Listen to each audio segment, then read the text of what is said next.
ইমানদারদের পরিবার ভেঙে গেলে শয়তান খুশি, আর ইমানদারদের পরিবার টিকে থাকলে আমার আল্লাহ খুশি।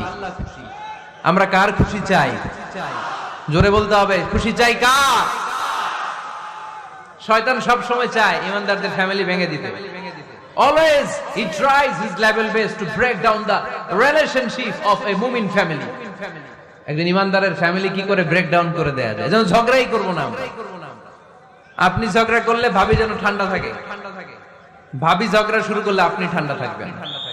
ঝগড়া করা যাবে না, কিন্তু ঝগড়া হয়ে যায় ফ্যামিলিতে, এটাকে চেক দিতে হবে।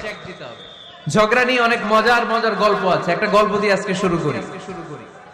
এক লোক মাহফিল শেষ করে 11টার দিকে বাসায় ফিরেছে। তো বাসায় ঢোকার আগে তার ওয়াইফকে ফোন দিয়েছে।